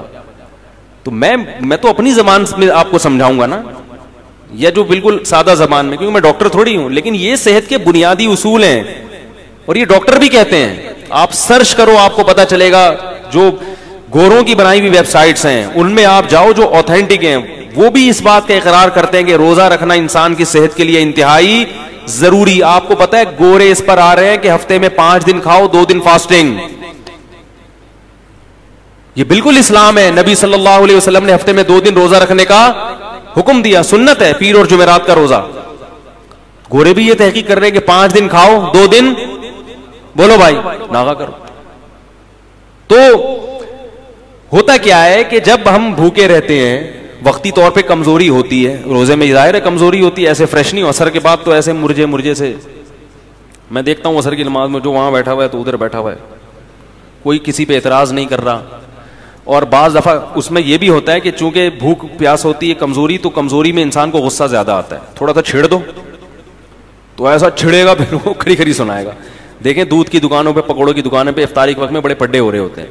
تو ہوتا کیا ہے, وقتی نقصان ہوتا ہے کہ کمزوری ہوتی ہے جسم میں, لیکن ہماری باڈی وہ سارے غلیظ مادے آہستہ آہستہ کھانا شروع کر دیتی, نتھر جاتا ہے جسم. 1 مہینے تک یہ پروسیس جب ہوتا ہے, اس کا سب سے بڑا فائدہ کیا ہوتا ہے, آپ کینسر کی بیماری کو کئی کلومیٹر دور دھکیل دیتے ہیں. کینسر ہے کیا, یہ جو فاضل مادے ہیں نا جسم میں, جو ہماری سیلز کی جو نیچرل ٹوٹ پھوٹ نہیں ہوتی, پھر یہ کہیں سے ادھر سے پھوڑا بن کے نکلا. تو اس کو میں دیسی زبان میں کہوں گا, یہ جو پراٹھے ہیں نا جو ضرورت سے زیادہ کھا رہے ہو, یہ پھوڑے بن کے نکلنا شروع ہو جاتے ہیں. وہ جو ہمارے خلیے ہیں, جو سیلز ہیں, ان کی ٹوٹ پھوٹ غلط طرح سے ٹوٹ پھوٹ ہونے لگتی ہے. بچوں میں کینسر کے امکان کم کیوں ہوتا ہے, ان کی گروتھ ہو رہی ہے, وہ جو کھا رہے ہیں. جب آپ کی ایک عمر تک آپ پہنچ گئے, آپ کی گروتھ رک گئی, اب آپ جو اضافی کھاؤ گے وہ بیماری کی شکل میں ظاہر ہوگا. تو روزہ رکھنا یہ کینسر کو, بولو بھائی, دور کر دے. بلکہ بعض حکیموں کی مستند ذرائع سے ہمیں اطلاع ملی ہے کہ انہوں نے کینسر کا جو علاج کرایا ہے وہ مریض کو بھوکا رکھ کے کرایا. ایسے بھی کینسر کے مریض لا علاج مرض, جن کو بڑے بڑے ہسپتالوں نے کہہ دیا کہ یہ ٹھیک نہیں ہو سکتے, ان کو حکیم, قبلہ حکیم نے کیا کیا, کھانا پینا چھوڑ دو اس کا. او ایسا بیچارہ سوکھ کے ہڈیوں کا ڈھانچہ, جب دیکھتے نا کہ مر رہا ہے تو 2 قطرے ٹپکا دیے گلوکوز کے, بس مرے نہیں. اس سے کیا فائدہ ہوا ہے کہ وہ جو کینسر کے جراثیم تھے نا, وہ بھی آہستہ آہستہ, بھائی ان کو بھی تو یہ پراٹھوں سے ہی وہ وہ بھی تو یہی برگر پیزا جا رہا ہے نا, وہ بھی تو یہی کھاتے ہیں, ان کو بھی خوراک بولو بھائی نہیں ملی, وہ بھی کمزور ہو کے مر گئے. اور جب دیکھا ہے کہ قبلہ حکیم نے کہ یہ بالکل مر گئے ہیں, اب اس کو کھلانا شروع کر دیا. یہ علاج ہوا کرتا تھا پہلے زمانے میں کینسر کا, لیکن یہ بڑا خطرناک ہے, اس میں حضرت جی بھی ٹہل سکتے ہیں جراثیم کے ساتھ. خود یہ جو اتنا بڑا جرثوم ہے یہ بھی چلا گیا دنیا سے, لیکن اس طرح کئی لوگوں کا علاج ہوا ہے. تو اس اسٹیج پہ پہنچنے سے پہلے اگر انسان اپنے آپ کو بھوکا رکھنے کا عادی بنا لے تو اچھا نہیں ہے؟ کیا خیال ہے؟ تو یہ بہت مفید ہے صحت کے لیے, اور گرمیوں کے روزے زیادہ مفید ہیں کیونکہ اس میں پسینہ نکلتا ہے, پیاس کی شدت بڑھتی ہے, اس میں وہ روزے کے مقاصد جلدی حاصل ہوتے ہیں بنسبت سردیوں کے. یہ آپ کو جسمانی فائدہ ہوتا ہے. ایک جسمانی فائدہ آپ کو کیا ہوتا ہے, ایک اور, آپ میں قوت برداشت بڑھتی ہے. جو کھانے پینے والا آدمی ہے نا, ہر وقت اس کو کچھ نہ کچھ چاہیے ورنہ اس کا دل نہیں لگتا. جب آپ کئی گھنٹوں بھوکے رہتے ہیں تو آپ بھوکے رہ کے بھی کام کرنے کے عادی ہو جاتے ہیں. اس کا فائدہ کیا ہوگا کہ آپ اس عادت کو مینٹین رکھ سکتے ہیں پھر پورے سال, کہ یار میں رمضان میں اتنا تھوڑا کھا کے اتنا اچھا چلا ہوں, تو اب میں دوپہر کھانا تھوڑا کھا کے کیوں نہیں چل سکتا. تو پورے سال پھر آپ کم کھانے پہ گزارا کر سکتے ہیں. اور اگر کم کھانے پہ آ گئے تو بیماریاں ویسے ہی, سارے مسائل ہی زیادہ. کینسر کے بہت بڑے اسپیشلسٹ آئے تھے میرے پاس, الحمدللہ ہر قسم کا طبقہ ہوتا ہے, شاید بیان بھی سن رہے ہو. وہ یو کے میں جو اسپیشلسٹ ڈاکٹر ہیں نا ان کو پڑھاتے ہیں وہ, اس سے اندازہ لگائیں کہ وہ کتنے بڑے ڈاکٹر ہوں گے. تو وہ ملاقات کے لیے آئے, میں تو وہ آئے تھے مجھ سے کچھ پوچھنے کے لیے. ہم نے کہا جب اتنے بڑے ڈاکٹر ہیں تو بجائے ہم سے پوچھیں ہم ہی پوچھنا شروع کر دیں. انہوں نے سوچا ہوگا تو لینے کے دینے پڑ گئے. تو میں نے ان سے ویسے ہی کچھ نالج حاصل کی. میں نے کہا یہ کینسر کی بیماری کی بنیادی وجوہات کیا ہوتی ہیں, کچھ نالج میرے پاس تھی جو میں شیئر کرنا چاہ رہا تھا ان سے. تو انہوں نے بھی وہی بات کی جو عام طور پہ سب کہتے ہیں کہ سب سے بڑی وجہ کینسر کی موٹاپا ہے. موٹاپے کا مطلب کیا, آپ اپنی ضرورت سے زیادہ کھا رہے ہو. اس زمانے میں ہر آدمی اپنی ضرورت سے زیادہ کھاتا ہے. ہماری ضرورت رمضان میں پتہ چل جاتا ہے ہمیں کتنی. کئی بار میں نے خود نوٹ کیا کہ بسا اوقات سحری کا ٹائم کم ہوتا ہے, 2-4 کھجورے کھا کے پانی پیتا ہے انسان اور پورا دن چلتا ہے بڑے آرام سے. اور پھر جب افطاری میں بیٹھتے ہیں 2 پکوڑے پیٹ میں جاتے ہیں. میں نے ان ڈاکٹر سے پہلے کہتے پکوڑے پہ پابندی نہیں لگائیں, پہلے میں پکوڑے کے خلاف میں کوئی تقریر, ہاں اتنا بھی نہیں ہے نا صحت بنانے کے چکر میں آدمی بالکل دلیے پہ آ جائے, کھچڑی پہ آ جائے, یہ بھی غلط ہے یار. کیا کرنا ہے اسی صحت کا بھائی. وہ چائنیز گرم پانی پی کے رہتے ہیں نا زندہ, لمبی عمریں ہوتی ہیں. میں نے کہا ٹھنڈا پانی پی کے مر جاؤ, یہ بہتر ہے گرم پانی پی کے. گرمیوں میں بھی گرم پانی پی رہے ہیں پاگل لوگ. کیا کرنا ہے ایسے, اتنی بھی ہمیں زندگی سے محبت نہیں ہے بھائی, تمیز سے زندہ رہنا ہے جتنا تمیز سے رہ سکتے ہیں, ٹھیک ہے نا. وہ ہمارے حضرت پر جب کچھ جو ہے نا, کچھ حضرت نے فتوے بڑے ایسے دیے ہوئے تھے, تو کچھ اس زمانے میں علماء کا قتل بہت ہو رہا تھا, تو حضرت نے گارڈ رکھ لیے. تو وہ اتنا سخت سیکیورٹی کا نظام تھا کہ 24 گھنٹے گارڈ. حضرت نے فرمایا بھائی اس سے تو میں ویسے ہی مر جاتا بہتر, تو اتنے گارڈ مجھے نہیں چاہیے, تھوڑا دماغ ریلیکس ہو. ایسی زندگی کا کرنا کیا ہے جس میں 24 گھنٹے 6 آدمی ہر وقت سر پہ مسلط رہیں. تو کوئی بات نہیں, ہم شہید ہونا پسند ہے ہمیں, لیکن اتنی ٹینشن والی زندگی نہیں چاہیے ہم کو. تو 1-2 باقی گارڈ بگا دیے, صرف 1 یا 2 گارڈ رکھے تھے. پھر تو وہ گارڈ بیچارہ شہید ہو گیا. حضرت کو اس نے بڑے, پھر بھی حملہ ہوا تھا حضرت کے اوپر, وہ گارڈ شہید ہو گیا. خیر, تو اس سے کیا ہوتا ہے, کیا کہہ رہا تھا میں, بات یہاں کہاں سے آ گئی یار. ہاں, تو وہ ڈاکٹر کی بات کر رہا تھا. تو یہ سارے مسائل کہاں سے کھڑے ہوتے ہیں, موٹاپے سے ہوتے ہیں. ساری بیماریوں کی ابتدا کہاں سے ہوتی ہے, موٹاپے کا مطلب کیا ہے, زیادہ کھا رہے ہیں. تو 2 کھجورے کھاتا ہے انسان افطاری کے وقت میں اور پانی پیتا, کیسی کمر سیدھی ہو جاتی کہ نہیں ہو جاتی, 14 طبق روشن ہو جاتے ہیں. اس سے پتہ چل جاتا ہے کہ ہمیں زندہ رہنے کے لیے اور چلنے پھرنے کے لیے, باڈی کو رن کرنے کے لیے اتنا کھانے کی ضرورت بولو بھائی نہیں ہے جتنا ہم کھا رہے ہیں. تو روزے کا یہ بھی فائدہ ہے. تو میرے بھائی رکھو تو اللہ کے لیے, دنیا کے لیے نہ رکھو, لیکن غریبی میں یہ فائدے بھی انشاءاللہ ہوں گے. نظر تیز ہو جاتی ہے, دماغ صحیح کام کرنے لگتا ہے, قوت برداشت بڑھتی ہے. سب سے بڑی بات یہ کہ اسٹیمنا بڑھانا, یہ تو دنیا میں ہر شخص چاہتا ہے کہ میرا اسٹیمنا بڑھے. ہوتا ہے کہ نہیں ہوتا؟ بہت سے لوگ اس لیے بھاگتے ہیں تاکہ ہمارا اسٹیمنا بڑھے اور ہم زیادہ دیر تک بھاگ سکیں. جم خانے میں جو باڈی بلڈر وزن اٹھاتا ہے اس لیے کہ میرا اسٹیمنا بڑھے اور میں زیادہ سے زیادہ وزن بولو بھائی اٹھا سکوں. تو اسی طرح یہ بھی تو اسٹیمنا ہے کہ زیادہ سے زیادہ بھوکا رہ سکیں. اور یاد رکھو اللہ نے ہماری باڈی کو ایسا بنایا ہے کہ جس چیز کی عادت ڈالو باڈی اس کے لیے تیار ہو جاتی ہے. کم کھانے کی عادت ڈالو گے نا باڈی اسی حساب سے اپنے آپ کو سیٹ کر لے گی. ٹھیک ہے اب اسی پہ آ گیا ہوں. جیسے گیس پہ گاڑی لے آؤ نا, ایک دفعہ گاڑی گیس پہ سیٹ ہو جاتی ہے, پیٹرول پہ جھٹکے لیتی ہے پھر وہ. ٹھیک ہے, پیٹرول پہ سیٹ ہے تو گیس پہ لانے میں تو بالکل باڈی کا ایسا ہی ہے کہ باڈی کو پراٹھوں پہ سیٹ کر لو تو پراٹھے پہ سیٹ ہو جائے گی وہ, کافی چائے پہ سیٹ کر لو تو بوتلوں پہ کر لو, برگر پہ کر لو تو برگر پہ. اور اگر ان فضول چیزوں سے بچ کے کم کھانے پہ اچھی خوراک پہ سیٹ کر لو گے تو باڈی اسی حساب سے اپنے آپ کو سیٹ کر لے گی.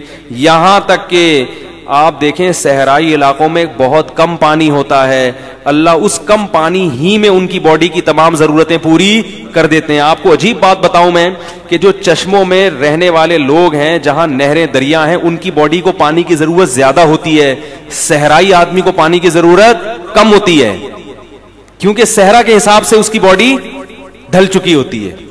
صحرائی پرندوں کو پانی کم چاہیے اور چشموں دریاؤں میں رہنے والے پرندوں کو پانی, اللہ نے ایسا فلیکسیبلٹی رکھی ہے نا انسان کے جسم میں, وہ اسی حساب. تو روزے میں ہم اسی حساب سے چلیں گے, باڈی اسی حساب سے اپنے آپ کو سیٹ کر لے گی, بشرطے کہ عید پہ آ کے اس کو بیڑا غرق نہ کریں. سمجھ آ رہی ہے بات؟ تو اس لیے یہ ساری بات اس طرف چلی گئی صحت پر. تو بھائی دل جمی کے ساتھ روزے رکھیں اور تراویح کی نماز بھی تسلی کے ساتھ پڑھیں. اچھا, میرا ایک تراویح پر بیان اپلوڈ ہونے والا ہے ابھی میری ویب سائٹ پر. 7-8 سال پہلے ہوا تھا کہ تراویح کی 20 رکعتیں 8 رکعتیں. میں نے اس مجمع میں نہیں کیا, ہر آدمی کو ان چیزوں میں دلچسپی نہیں ہوتی. تو وہ بہت سے لوگ مجھ سے پوچھتے ہیں کہ تراویح 8 رکعت ہے 20 رکعت. تو میں نے وہ جو 8 اور 20 کے دلائل دونوں کا بہت اچھا تجزیہ کیا ہے, اس میں آپ سنیں گے تو انشاءاللہ آپ کو بہت زیادہ علمی معلومات پتہ چلیں گی. تو اس میں پورا تجزیہ کیا ہے قرآن و سنت کی روشنی میں اصل تراویح کا حکم ہے کیا, کتنی رکعتیں ہیں اور کیا کیا دلائل ہیں, اور جو جمہور کے خلاف جو دلائل دیے جاتے ہیں ان کا اس میں بہت آسان الفاظ میں جواب ہے. یعنی آپ کو زیادہ انشاءاللہ اس میں, تو جو بہت سے لوگ کنفیوز ہیں نا کہ کیا ہے صحیح کیا غلط ہے, تو ایک رائے ہے, باقی کسی سے پڈے بازی نہیں ہے بھائی. کوئی 8 پڑھتا ہے کوئی 20 پڑھتا ہے, وہ اختلاف چلا آ رہا ہے. لیکن یہ کہ اس میں جو ہماری رائے کیا ہے, جمہور کی رائے کیا ہے, اور بلکہ جمہور کا بھی نہیں, تو یہ تو اجماعی مسئلہ, مجھے تو ایسا ہی لگتا ہے کہ اجماعی مسئلہ ہے, بعد میں اس میں اختلاف ہوا ہے, تو وہ آپ سن سکتے ہیں. سمجھ میں آ گئی بات کہ نہیں آ گئی؟ اب ایک آخری بات بتا کے اپنی بات ختم کرتا ہوں.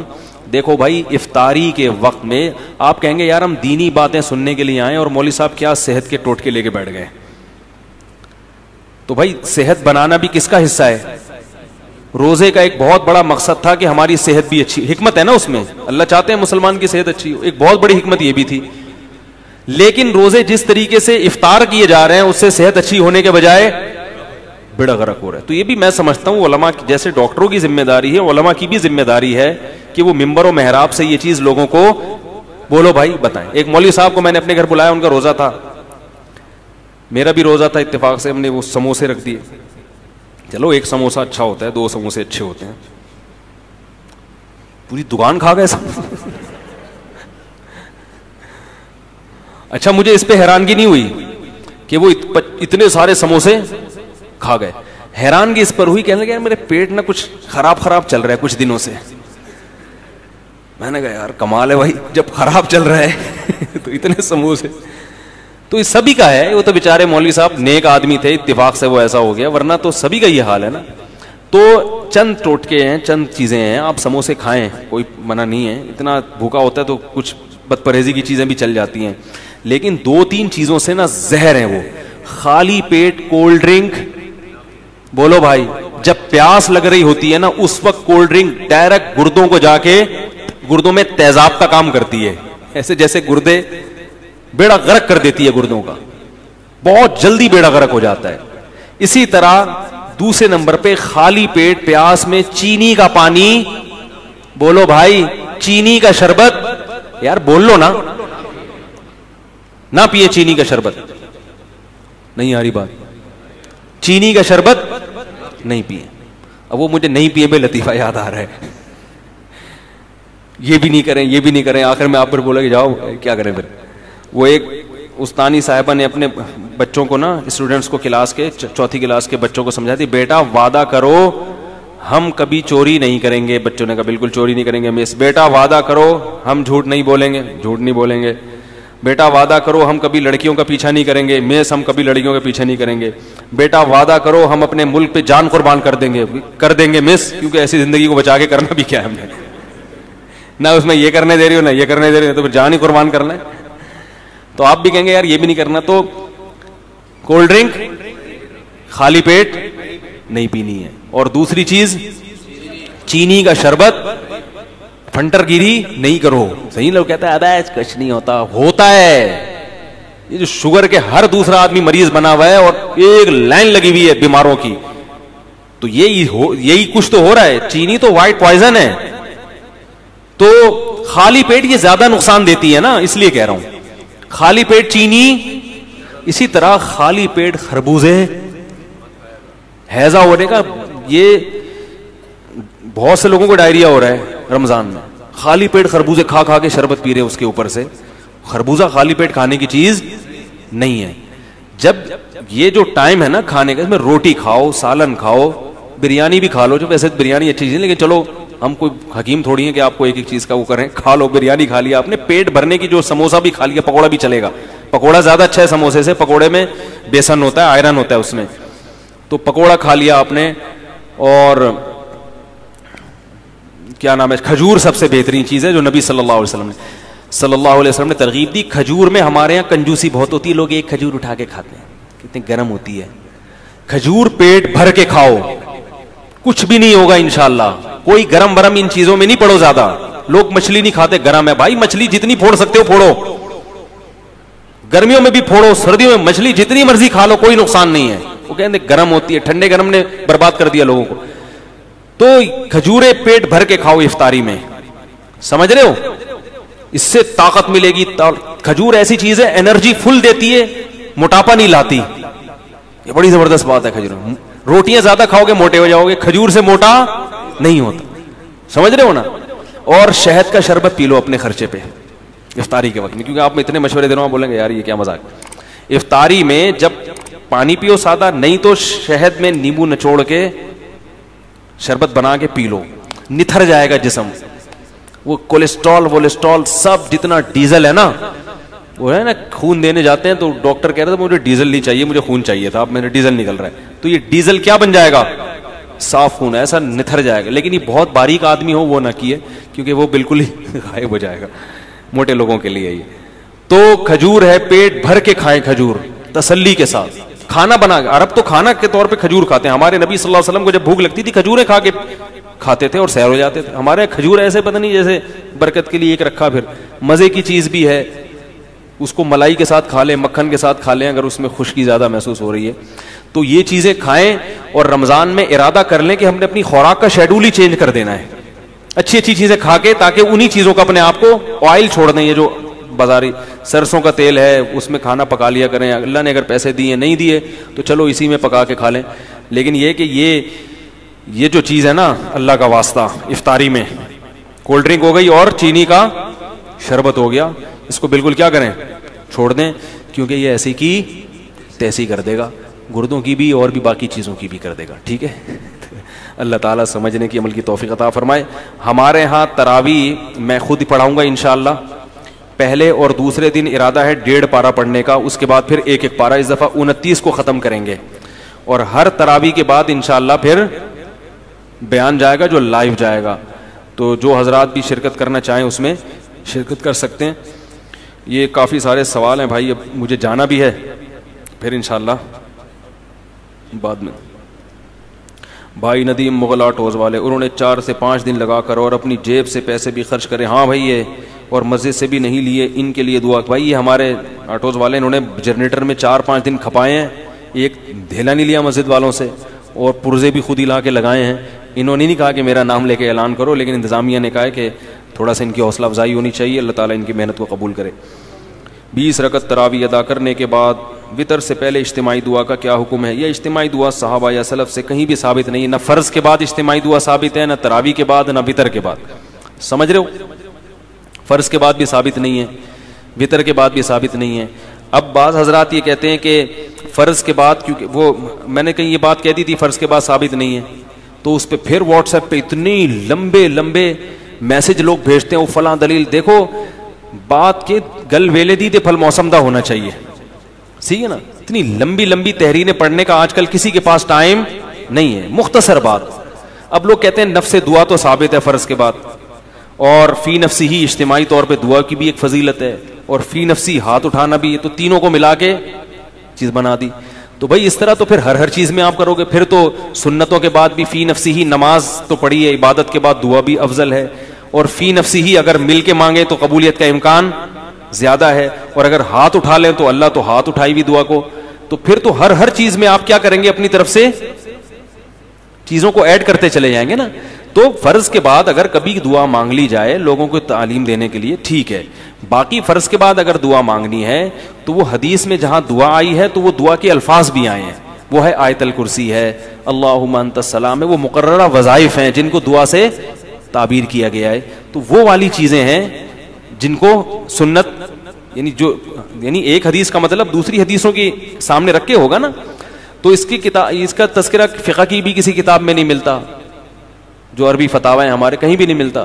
تو پھر بھی اگر کوئی اس سے اختلاف کرتا ہے تو عالم علماء کو اختلاف کا حق ہے پورا. اس کا مطلب یہ نہیں کہ جو مانگتے ہیں میں ان کو بدعتی کہہ رہا ہوں یا ان کو میں غلط کہہ رہا ہوں. بھائی ان کی ایک رائے ہے, ہماری ایک رائے ہے. تو اس لیے یہ فرائض کے بعد امام کو دعا منگوانے پر زبردستی نہ کیا کریں. سمجھ رہے ہو کہ نہیں سمجھ رہے؟ گن پوائنٹ پہ نہیں, وہ مانگ لے ٹھیک ہے, نہیں مانگے تو بھی ٹھیک ہے. اور جو مانگ رہے ہیں ان کو بھی طنز نہ کریں, اور جو نہیں مانگ رہے میں تو ایسے یوں کر کے نکل لیتا ہوں, ٹھیک ہے نا. تو مجھے دیکھ رہے ہوتے ہیں یہ نہیں مانگ رہے, تو بھائی کوئی بات نہیں یار, ایک ایسا بھی ہونا چاہیے جو نہ مانگے. اس کا مطلب ہے نہیں کہ دعائی کے منکر ہیں ہم, دعا تو مانگے لیکن آپ کے مشورے سے کیوں مانگوں, جب میرا دبیز آئے گا میں مانگوں گا, کیا خیال ہے؟ تو یہ ساری چیزیں ابھی دلائل کا موقع نہیں ہے. تو میں اس لیے کہہ رہا ہوں بھائی اگر کوئی اس سے اختلاف کرتا ہے تو 100 دفعہ کرے, طنز نہ کرے. مجھ پہ لوگ طنز شروع کر دیتے ہیں, کوئی بھی مسئلہ میں یہاں بیان کرتا ہوں اگر کسی کی رائے کا اختلاف ہوگا, کوئی دیوبندیت سے نکالنا شروع کر دے گا, کوئی کسی میں ڈالنا شروع کر دے گا کہ تو بھائی ہم مسلمان ہیں. کیا ہے؟ مسلمان ہیں. ہم سب نے قرآن و سنت کو فالو کرنا ہے. کسی چیز کو اپنے مسلک کا وہ نہیں بنا لیا کرو, اور یہ چیز پھر مسلک پرستی میں آ جاتی ہے. اگر یہ چیز میری سمجھ میں نہیں آ رہی تو چاہے دیوبندی کریں بریلوی کریں, میں نہیں مانوں گا اس کو. اور اگر ایک چیز بریلوی صحیح کر رہے ہیں دیوبندی صحیح نہیں کر رہے, میں مانوں گا. ایک صاحب کہنے لگے یہ مسئلہ آپ بیان کرتے ہیں, اہل حدیث بھی تو یہی کہتے ہیں. میں نے کہا اگر اہل حدیث صحیح بات کہہ دیں تو آپ صرف اس چکر میں نہ مانو ان کی صحیح بات کہ وہ اہل حدیث نے کیوں کہی ہے. صحیح بات کہہ رہا تو مان لو بھائی اس کو, کیا خیال ہے؟ اگر وہ صحیح کہہ دے تو یہ تھوڑی کہ کیونکہ میرے بزرگ نے اس کے بولا ہے تو میں اب اسی پہ اڑ جاؤں. یہ پھر شخصیت پرستی ہے, یہ پھر اکابر پرستی, اور یہ ہمارے اکابر کا شیوا نہیں تھا. بہت سے مسائل میں ہمارے اکابر نے اپنے بزرگوں سے اختلاف کیا ہے. ابھی میں وقت ہوتا تو وہ گن کے بتانا شروع کر دیتا. تو ان بزرگوں نے تو نہیں کہا کہ یہ ہمارے شاگرد نے اختلاف کر کے نکل گیا ہے ہمارے مذہب سے. ان کا ظرف بہت بڑا تھا, ہم لوگوں کے ظرف ہو گئے ہیں چھوٹے چھوٹے. دائرے ہم نے جو ہے نا بہت تنگ کر دیے, جو اس سے ذرا سا نکلے گا وہ جہنم میں جائے گا. تو یہ نہیں ہونا چاہیے. سمجھ رہے کہ نہیں سمجھ رہے؟ اللہ تعالیٰ سمجھنے کی عمل کی توفیق عطا فرمائے. ہمارا الا البلاغ. سبحانک اللہم و بحمدک نشہد ان لا الہ الا انت